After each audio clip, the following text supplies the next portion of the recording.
तो दोस्तों, स्वागत है आपके अपने यूट्यूब चैनल में। तो आज हम पढ़ेंगे भारतीय दंड संहिता, जो कि 1860 का 45वां अधिनियम है, जो बन के तैयार हुआ था या लागू हुआ था 6 अक्टूबर 1860 को। जिसमें क्या है, जिसमें कुल कितनी धाराएं हैं? 511 धाराएं हैं। और कितने चैप्टर हैं? 23 चैप्टर हैं, मतलब 23 अध्याय हैं। तो उसके बारे में हम पढ़ेंगे विस्तार से। तो सबसे पहले शुरू करते हैं, इसके बारे में आपको बता देते हैं क्या है। तो स्टार्टिंग की जो धाराएं हैं आईपीसी की, उनमें परिभाषाएं दे रखी हैं। परिभाषाओं में ये दे रखा है कि क्या अपराध है और क्या क्या क्या वर्ण इसमें यूज करे जाएंगे।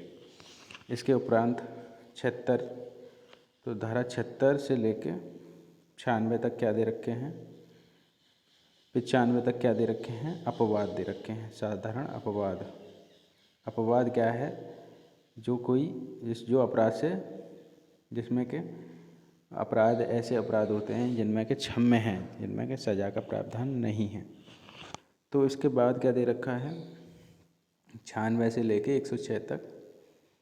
96 से लेके 106 तक क्या है कि हमें क्या है कि एक प्रतिरक्षा का अधिकार प्राप्त होता है, जिसमें कि हम अपनी प्रतिरक्षा कर सकते हैं, चोरी से या कोई भी अपराध से अपने आप को खुद को बचा सकते हैं। तो वो क्या दे रखा है? 96 से 106 में। इसके बाद अन्य धाराएं दे रखी हैं। फिर इसमें अपराध से संबंधित उनके अपराध और उनमें अपराधों की सज़ा, दंड वगैरह, इसके बारे में आगे चर्चा की जाएगी, जो कि इसमें वर्णित सभी धाराओं को विस्तार से इस वीडियो में आपको समझाया जाएगा। तो सबसे पहले चलते हैं स्टार्टिंग की धाराओं में। तो यहाँ ज़्यादातर में डेफिनेशंस वगैरह वो दे रखी हैं, जिनको हमें पढ़ना बहुत ज़रूरी है, क्योंकि आईपीसी की जो भाषा है उसको समझना स्टार्टिंग में मुश्किल होता है। परंतु अगर एक बार हम इसको स्टार्टिंग की जो धाराएं हैं उनको अच्छे से पढ़ लेते हैं तो हमें इसके बारे में अच्छी नॉलेज हो जाती है। तो स्टार्टिंग में आपको पढ़ने में समस्या होगी, फिर उसके बाद आप इसे अच्छे से खुद ही पढ़ सकते हैं। तो एक बार आप वीडियो को अच्छे से देखेंगे और उसके बाद आप खुद इसको याद करने की कोशिश करेंगे। तो हम हर एक धारा को विस्तार से पढ़ेंगे, क्योंकि यहाँ हर एक धारा अपने आप में अपना महत्व रखती है। यह हमारी आईपीसी हमारी एक मुख्य विधि है, जो कि सबसे ज़्यादा चर्चा इसी में, जो भी सारे अपराध होते हैं वो मुख्यतः इसी के अंतर्गत समाहित हो जाते हैं। अन्य भी अधिनियम बनाए गए हैं, उनके अनुसार भी क्या है कि सज़ा का प्रावधान किया गया है, परंतु ज़्यादातर आपराधिक मामले या सिविल मामले सभी इसी में वर्णित हैं। तो सबसे पहले चलते हैं उद्देश्य का में क्या है कि भारत के लिए क्या होगी? एक साधारण दंड संहिता होगी। अब धारा 1 में क्या दे रखा है कि एक यह अधिनियम है, यह क्या कहा जाएगा? भारतीय दंड संहिता कहलाया जाएगा। तो ये संपूर्ण भारत पर लागू होगा। पहले क्या था कि JNK में ये लागू नहीं था, परंतु नवंबर 2019 से ये पूरे भारत में लागू है। तो पूरे भारत में ये लागू है। इसके बाद चलते हैं धारा 2 में क्या दे रखा है कि भारत के भीतर किए गए अपराधों का दंड। अगर भारत के भीतर कोई अपराध किए गए हैं तो उनका दंड इसमें दिया जाएगा, धारा 2 के अंतर्गत। और धारा 3 में क्या है? भारत के परे किसी किए गए किंतु उसके भीतर विधि के अनुसार विचारणीय अपराधों का दंड। मतलब भारत के बाहर किए गए हैं पर वह अपराध भारत के अंदर का है, तो वो भारत की विधि के अनुसार दंडनीय होगा। अगर कोई व्यक्ति बाहर अपराध करता है और वह भारत से संबंधित है, तो वो भारत में अपराध के लिए विचारणीय है। अब जिसमें के और धारा 4 में क्या है कि राज्य क्षेत्र के भीतर अपराधों पर अब संहिता का विस्तार। तो क्या है कि जो भारत की सीमा है, जैसे ये भारत का नक्शा है,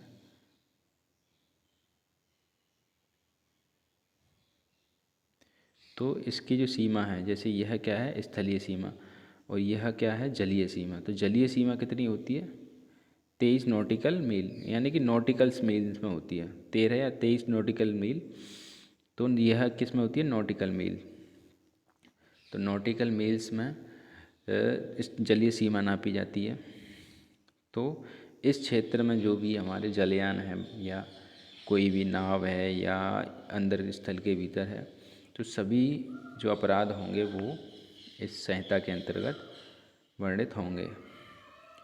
जैसे कोई कंप्यूटर संसाधनों से अपराध कर रहा है तो वो भी इस संहिता के अंतर्गत दंडनीय होगा। अब स्पष्टीकरण दे रखा है जिसमें कि अपराध के बारे में बताया गया है कि अपराध के अंतर्गत जो भारत से बाहर किया गया है उसके बारे में दिया गया है। कंप्यूटर संसाधन किस में वर्णित हैं, आईटी एक्ट जैसे सूचना प्रौद्योगिकी अधिनियम 2000 की धारा 2 में जो वर्णित हैं वो क्या कहलाए जाएंगे, कंप्यूटर संसाधन।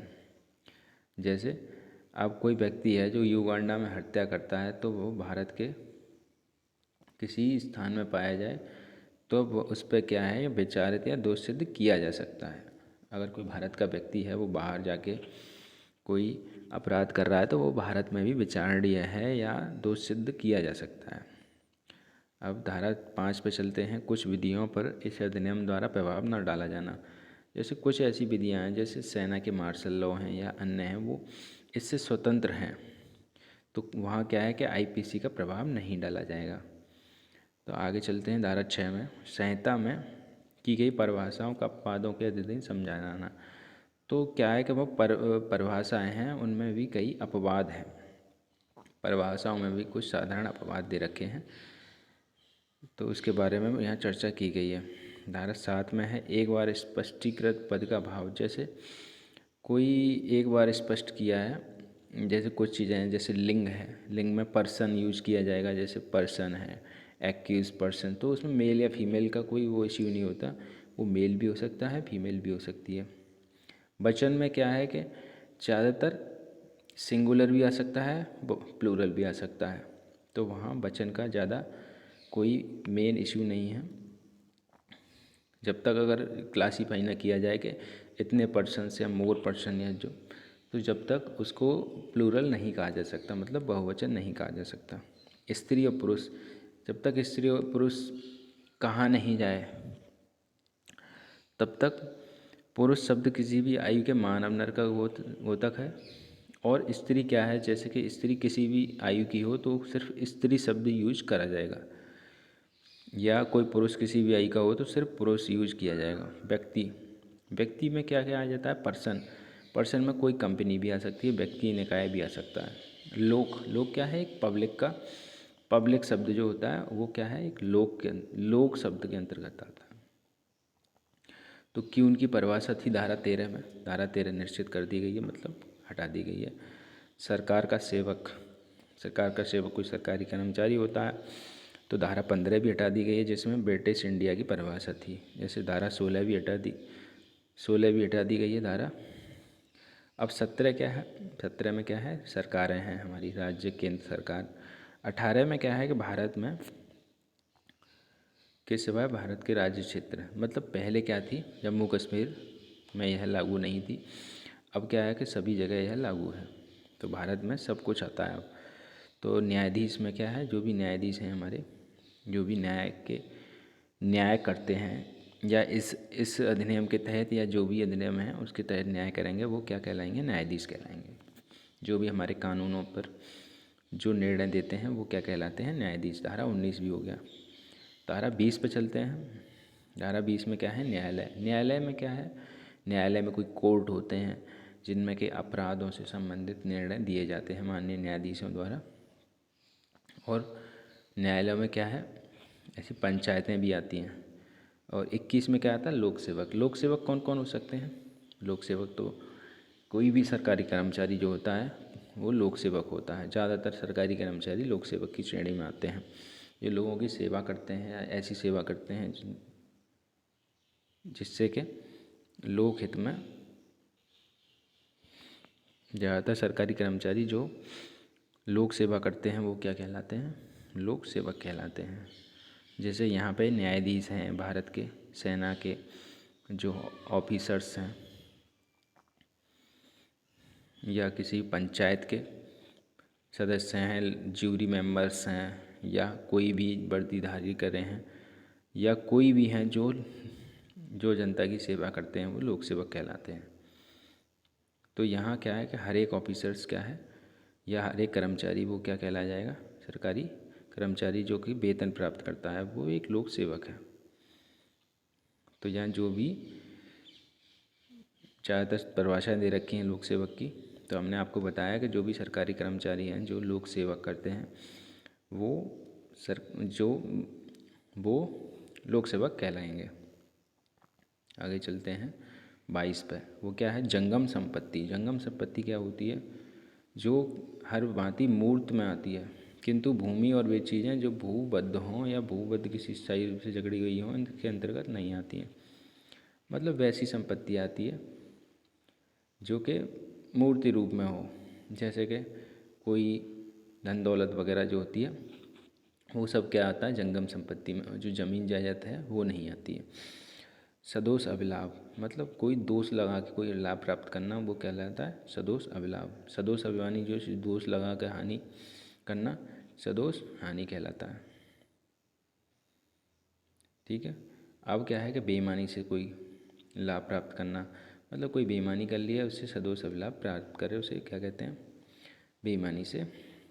वो किस में आएगा, धारा 24 में आएगा। धारा 25 में आएगा कपटपूर्ण, मतलब कोई कपटपूर्ण रूप से क्या है, कोई लाभ प्राप्त कर रहा है, तो वो 25 में आएगा। 26 में विश्वास करने का कारण, मतलब कोई एक ऐसा विश्वास करने का कारण है जिससे कि कोई व्यक्ति इस पर विश्वास करता है, तो धारा 26 में। धारा 27 में मतलब पत्नी, लिपिक या सेवक के कब्जे में जो संपत्ति रहती है वो किस में आती है, धारा 27 में आती है। तो धारा 28 में क्या आता है, कूटकरण। कूटकरण क्या है, जस्ट कॉपी करना, किसी चीज़ की क्या है, कॉपी करना। जैसे ये कोई था एक डॉक्यूमेंट, इसकी यहाँ कॉपी कर ली, जस्ट इसके सेम टू सेम, तो वो क्या आएगा, कॉपी करना। जैसे कोई दस्तावेज जो मूल्यवान या कोई भी दस्तावेज होता है उसका, या किसी भी उद्देश्य के लिए अगर उसकी कॉपी की जाती है, उसको क्या कहते हैं, कूटकरण, मतलब सेम टू सेम उसकी नकल की है। अब आता है 29, धारा 29, जिसमें आता है दस्तावेज। दस्तावेज क्या है, दस्तावेज के अंतर्गत कोई अक्षर, अंक, चिन्ह आदि सभी आते हैं दस्तावेज में, जो कि जिसके द्वारा कोई भी, जैसे चेक है या कोई भी एक स्टाम्प है या कोई मानचित्र है, तो वो क्या आते हैं, दस्तावेज में आते हैं। तो इलेक्ट्रॉनिक अभिलेख क्या है, 29 का में दे रखा है, ये इंपॉर्टेंट है। तो ये IT एक्ट की धारा 2 में वर्णित है, और IPC की धारा 29 का में इसका उल्लेख है। अब मूल्यवान प्रतिभूति क्या है, मूल्यवान प्रतिभूति ऐसी हैं जिनके द्वारा कोई भी मूल्यवान प्रतिभूति है, जैसे कि कोई भी आपके जो डॉक्यूमेंट्स हैं, जिससे बहुत आपका मूल्यवान चीज़ें, इससे बॉन्ड पेपर होते हैं जो, वो क्या है, धारा 30 में वर्णित है। बिल में क्या आता है, जैसे बस वसीयतनामा होता है, रजिस्ट्री वगैरह, ये सब क्या आते हैं, बिल में आते हैं। धारा 32 में कार्यों का निर्देश करने वाले शब्दों के अंतर्गत अवैध लोप आता है। कार्यों का निर्देश देने वाले शब्दों के अंतर्गत, तो कार्य की परिभाषा दे रखी है 33 में। कार्य क्या है, कोई भी शब्दावली, जैसे कोई कार्य करने वाली शब्दावली। अब 34 में क्या है कि सामान्य आशय को अग्रसर करने में कई व्यक्तियों द्वारा किया गया कार्य, मतलब एक ही आशय है सभी का। मान लो ये आशय है कि ये कार्य हमें पूर्ण करना है, तो सभी का विचार था ये, तो क्या है, सामान्य आशय, मतलब सभी का एक आशय था कि हम इस कार्य को पूर्ण करेंगे, धारा 34 में। तो उसमें हर एक व्यक्ति यही माना जाएगा कि इसका भी यही विचार था। तो 35 में क्या है, अगर कोई जैसे अपराध करना है, चोरी घटित करनी है, तो क्या है कि उसमें जो सम्मिलित होंगे वो सभी क्या है कि सभी का एक ही आशय माना जाएगा कि कोई अगर चोरी की है, या अगर यहाँ कोई लोग खड़े हैं, 10-20 लोग खड़े हैं, तो वो सभी उसी चोरी के या उसी अपराध के भागीदार होंगे सभी, क्योंकि उनका समान आशय था। वो वहाँ खड़े थे, तो वहाँ पे क्या है, अपराध घटित हो रहा था। तो अगर जैसे यहाँ पे धारा 36 है, अगर कोई यह अपराध हुआ है, तो अपराध हुआ है, तो यहाँ पे क्या है किसी ने कुछ कार्य किया, किसी ने कुछ कार्य किया, पर उनका एक सामान्य उद्देश्य तो वही था कि अगर वहाँ चोरी करनी है या कोई अपराध कारित करना है तो वो क्या है कि सभी के द्वारा माना जाएगा वो एक अपराध। तो यहाँ क्या है, धारा 37 किसी अपराध को घटित करने वाले कई कार्यों में से एक को करके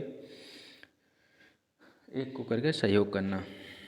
किसी अपराध को घटित करने वाले, तो क्या है कि जो सभी अगर ये कार्य कर रहे हैं, छोटी छोटी चीज़ें हैं, अगर ये कुछ कर रहा है, ये कुछ इसको ये दे रहा है, तो कर तो वो अपराध ही रहे हैं और समान उद्देश्य सभी का, तो क्या है, एक गठित करके जो अपराध होता है वो सभी के लिए समान होता है। तो यहाँ इसके बारे में दे रखा है।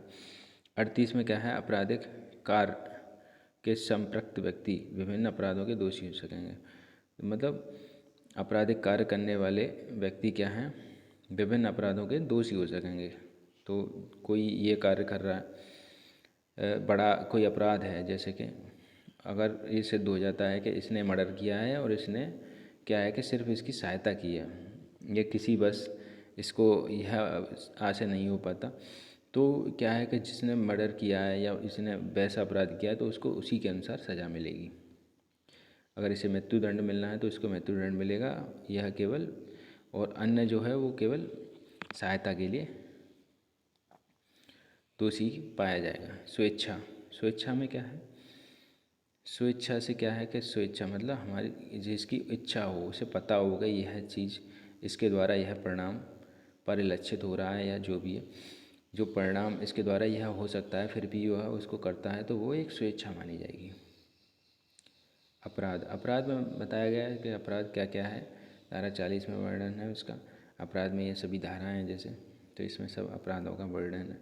विशेष विधि, जैसे विशेष विधि में कोई भी विधि आ सकती है, जैसे जो यहाँ वर्णित ना हो या जो भी, या कुछ हो कोई और विधि, जैसे विशेष विधि बनाई गई हो कोई विशेष क्षेत्र के लिए, या जैसे विशेष विधि क्या है, जैसे इंडियन फॉरेस्ट एक्ट है IFA 1927, जिसकी चर्चा हमारे यहाँ चैनल पे है, एक वीडियो है, आप अगर दे सकते हैं इसे, तो IFA में चर्चा दे रखी है। ये इसमें क्या है कि इंडिविजुअल फॉरेस्ट के बचाने के लिए एक अधिनियम बनाया गया है। तो वो क्या होता है, जैसे अधिनियम धारा 41 के अंतर्गत आते हैं। धारा 42 में स्थानीय विधि, जैसे कोई क्षेत्र है वहाँ पे अगर उसकी परिस्थितियाँ अलग हैं तो उसके अनुसार स्थानीय विधि बनाई जा सकती है। तो अवैध, अब आता धारा 43 में आता अवैध। अवैध क्या है, अवैध शब्द कोई भी अवैध क्या है, एक तरह से आपराधिक उसमें आता है। अवैध मतलब जो विधि के अनुसार ना हो, या जो विधि हमारी बनाई गई है कि आपको इसके अनुसार कार्य करना है पर व्यक्ति उसके अनुसार कार्य नहीं कर रहा है, तो वो अवैध की श्रेणी में आता है। क्षति, क्षति क्या है कि कोई जनधन को क्षति या कोई नुकसान पहुंच रहा है तो वो क्या कहलाएगा, क्षति, वो धारा 44 में आएगा। तो आपने देखा होगा स्टार्टिंग की धाराओं में सभी में परिभाषाएं दे रखी हैं, और यह परिभाषा ही हमें आगे चल के ज्ञान प्राप्त कराएंगी, क्योंकि इन परिभाषाओं के बिना हम आगे IPC में कुछ भी याद नहीं कर सकते, वरना ना ही कुछ समझ सकते हैं। तो आपको ये जो स्टार्टिंग की धाराएं हैं ये आपको पढ़ना बहुत ज़रूरी है। धारा 45 में क्या है, जीवन, जीवन के बारे में दे रखा है। जब तक के जीवन शब्द मानव के लिए घातक है, मतलब जीवन के बारे में दे रखा है, जीवन है क्या। मृत्यु, मृत्यु के बारे में दे रखा है।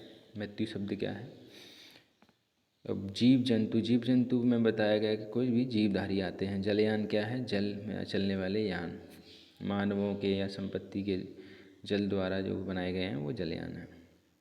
वर्ष, वर्ष क्या है, जो भी हमारा जो है वर्ष, मास शब्द से प्रयोग किया गया, जो भी ब्रिटिश कैलेंडर के अनुसार है, जो 365 दिन का होता है वही वर्ष कहलाएगा। जो महीना है जो भी जनवरी फरवरी के अनुसार चलेगा।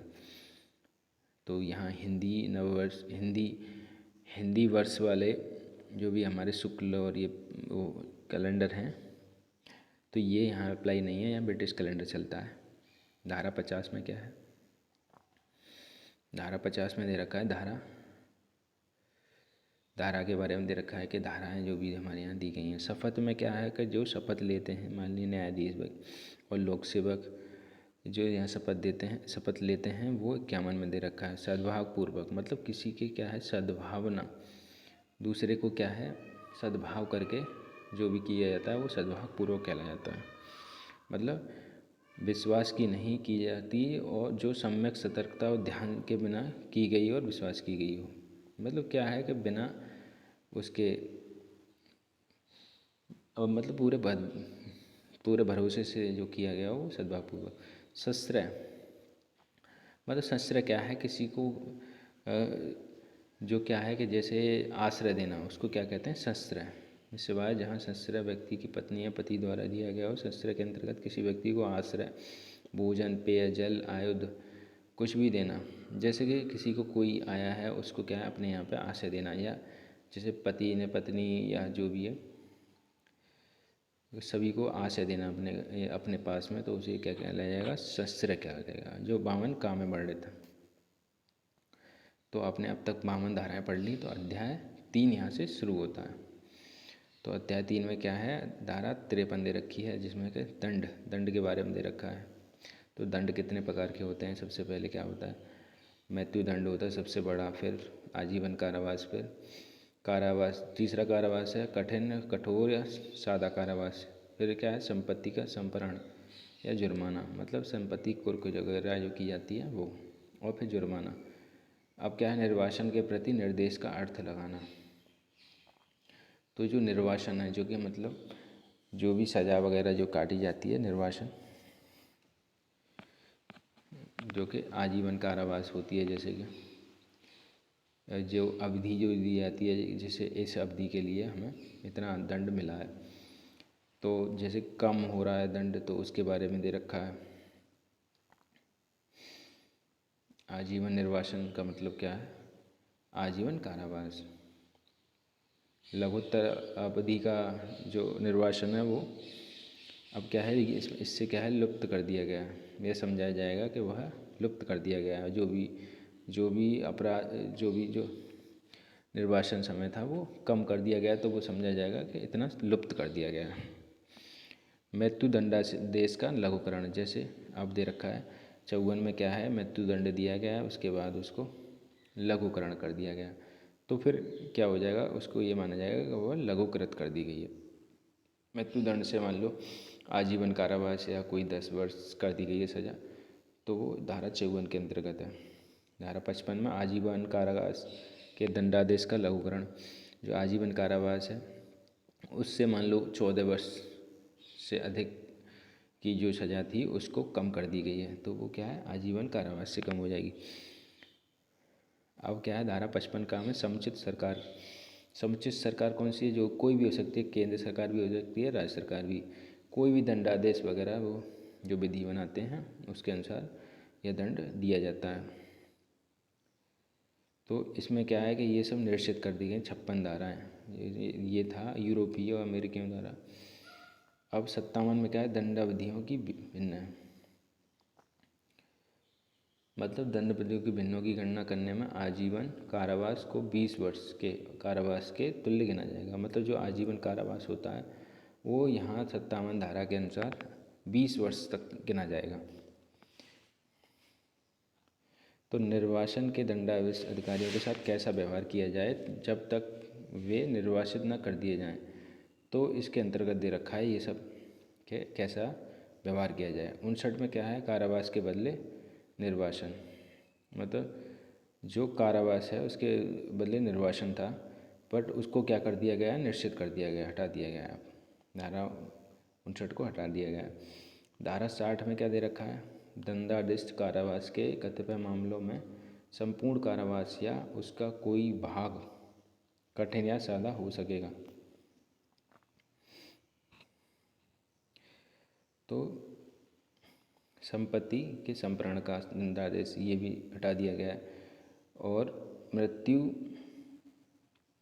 निर्वासन या कारावास से दंडनीय अपराधों की बाबत संपत्ति का संप्रहरण ये भी हटा दिया गया। जुर्माने की रकम, अब ये आ जाता है जुर्माने की रकम।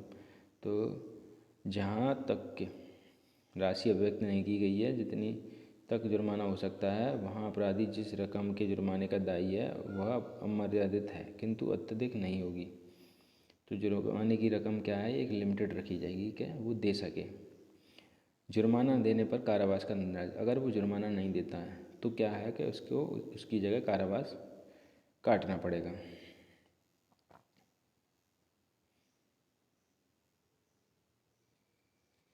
तो धारा 65 में चलते हैं। जबकि कारावास और जुर्माना दोनों आदिष्ट किए जा सकते हैं, तब जुर्माना न देने पर कारावास की अवधि। जब क्या है कि कारावास भी है और जुर्माना भी है, और अगर जुर्माना नहीं दिया जा रहा है तब क्या होगा? तब होगा जुर्माने में बेहतर होने की दिशा में आदेश दे या 1/4 से अधिक नहीं होगी। मतलब वो जितनी भी सज़ा है उसके 1/4 की सज़ा उसे दे सकते हैं, उससे अधिक नहीं देते हैं। तो वहाँ क्या हो सकता है, अगर जुर्माना नहीं देंगे तो 1/4 उसकी सज़ा का 1/4 मिल सकता है। तो 66 में क्या है, जुर्माना न देने पर किस भांति का कारावास दिया जाएगा। अगर जुर्माना नहीं दिया तो किस भांति का कारावास दिया जाएगा, वो उसके बारे में 66 में दे रखा है। 67 में जुर्माना न देने पर कारावास, जबकि अपराध केवल जुर्माने से दंडनीय है। जबकि जैसे अगर जुर्माना नहीं दे पा रहे हैं तो वो अपराध है, उसमें क्या है, अपराध का भी क्या है वो बढ़ा दी जाएगी। वो क्या नहीं होगी, जैसे यहाँ दे रखा है 1/4 हमने आपको बताया था जुर्माने के 100 रुपये से अधिक ना हो और 4 मास से अधिक ना हो। तो इस कंडीशन में यहाँ ये जो दे रखा है एग्जाम्पल, उसके अनुसार क्या है कि जुर्माना न देने पर सज़ा बढ़ाई जा सकती है। जुर्माना देने पर कारावास का परिवर्तन हो जाना। अगर जुर्माना दे रहे हैं तो क्या है, कारावास जो भी जुर्माने से संबंधित थी वो हटा दी जाएगी। जुर्माने के आनुपातिक भाग के दे दिए जाने के दशा में कारावास का पर्यवेक्षण। तो कारावास की अवधि का अवसान हो जाने से पूर्व जुर्माने का ऐसा अनुपात चुका दिया गया है, अवगत कर लिया गया है तो भोगी जा चुकी है, न चुकाए जाने वाले भाग के अनुपातिक कम न होना तो कारावास पर्यवेक्षित हो जाएगा। 59 में यह है। 70 में जुर्माने से संबंधित सभी धाराएं हैं। जुर्माना 70 में दे रखा है, जुर्माने का 6 वर्ष के भीतर या कारावास के दौरान में उद्ग्रहण होना संपत्ति को दायित्व से मृत्यु उन्मुक्त नहीं करती। तो इसमें दे रखा है 6 वर्ष के भीतर उद्गृहित कर दिया जाएगा। 71 में कई अपराधों से मिलकर बने अपराध के लिए दंड की अवधि।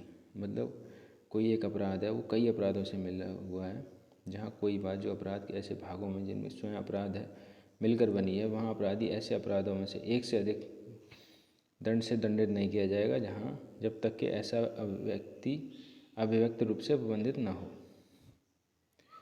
तो जहाँ से स्वयं या एक से अधिक अपराध घटित हो मिलकर भिन्न अपराध गठित करते हैं। गुरुत्व दंड से दंडित न किया जाएगा, जो अपराधों में से किसी एक के लिए वह न्यायालय जो उसका विचारण करे उसे दे सकता हो। जैसे इसका एक उदाहरण दे सकते हैं, क है वो या पर लाठी से 50 प्रहार करता है। यहाँ हो सकता है क ने संपूर्ण मारपीट द्वारा उन प्रहारों से में से हर एक प्रहार द्वारा जिनसे सभी संपूर्ण मारपीट घटित की है या कि स्वेच्छा अपहति कारित करने का अपराध किया हो। यदि क हर प्रहार के लिए दंडनीय होता तो वह हर एक प्रहार के लिए 1 वर्ष के हिसाब से 50 वर्ष के लिए कार्रवाई किया जा सकता था, किंतु वह संपूर्ण मारपीट के लिए एक ही दंड से दंडनीय है। तो इसका आप मतलब समझ गए होंगे कि वो इतने बार में अगर डंडों से अगर उस पर प्रहार किया है तो वो संपूर्ण क्या है कि एक ही अपराध माना जाएगा। मतलब वो सिर्फ मारपीट या वो एक ही अपराध माना जाएगा। ये नहीं कि 50 डंडे मारे तो 50 बार उसको मारपीट की अलग अलग सज़ा मिले, नहीं, उसे एक ही सज़ा दी जाएगी, सिर्फ मारपीट की एक बार।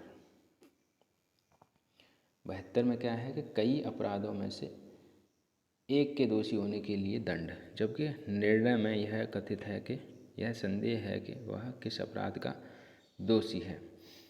तो यहाँ क्या है, कई अपराधों में से एक के दोषी। तो क्या है, संदेहपूर्ण, किंतु यह संदेहपूर्ण है, एक का दोषी है वहाँ तो कम से कम दंड का पाबंद किया जा सकता है। तो इसके बारे में दे रखा है। 73 में चलते हैं। एकांत परिरोध। एकांत परिरोध क्या है, अकेले में उसको एकांत में उसको रखना। जैसे जब कभी कोई व्यक्ति ऐसे अपराध से दोषित होता है जिसके लिए न्यायालय को इस संहिता के अधीन उसे कठिन कारावास से दंडादेश करने की शक्ति है, तो न्यायालय अपने दंडादेश का आदेश दे सकेगा कि अपराधी को उस कारावास के जिसके लिए दंडादेश किया गया है कुल मिलाकर 3 माह से अधिक न होंगे निम्न तापमान के अनुसार एकांत परिरोध में रखा जाएगा। तो 3 माह से अधिक उसे एकांत परिरोध में भी नहीं रखा जाएगा। यदि कारावास की अवधि 6 माह से अधिक ना हो तो 1 माह से अधिक समय उसे एकांत में न रखा जाए। अगर वह 6 माह से अधिक हो तो 2 माह से अधिक न रखा जाए। अगर 1 वर्ष से अधिक हो तो 3 माह से उसे अधिक न रखा जाए एकांत में। तो एकांत परिरोध की अवधि दे रखी है 74 में। तो इसमें किसी भी दशा में एक बार में 14 दिन से अधिक ना होगा, मतलब जो भी परिरोध है एक बार में 14 दिन से अधिक नहीं होगा। काल अवधियों में मतलब बीच बीच में क्या करा जाएगा, 3 माह से अधिक हो तब किए गए कारावास में 1 माह का एकांत परिरोध 7 दिन से अधिक ना होगा, मतलब एक बार में 7 दिन ही उसे अंदर रख सकते हैं एकांत में। साथ ही एकांत परिरोध की कालावधियों में के बीच में उन्हें अन्यून अंतराल होंगे, कई अंतराल उसको बाहर निकाला जाएगा। 75 में क्या है, पूर्व 2 सिद्धि के पश्चात अध्याय 12 या अध्याय 17 के अधीन कतिपय अपराधों के लिए वर्णित दंड, मतलब जो भी 12 और 17 अध्याय हैं उसके लिए दंड दे रखा है 75 में। अब यहाँ पे क्या है, भाग 3 अध्याय 3 यहाँ ख़त्म हो चुके हैं। तो इसमें आपने यहाँ तक क्या है, संपूर्ण अध्याय 3 तक आपने संपूर्ण इसके बारे में ज्ञान प्राप्त कर लिया होगा, क्योंकि धारा 75 तक सभी डेफिनेशंस इसके बारे में दे रखी हैं जो अपराध से संबंधित आईपीसी के जो आगे परिभाषा में आपको प्रयोग में आएंगी। तो यहाँ तक आपको पहले आपको एक बार रिवाइज़ कर लेना है इसको पूरी तरह से, इसके बाद हम आगे बढ़ेंगे। तो एक बार आप वीडियो को ऑफ करके इसको रिवाइज़ कर लीजिए।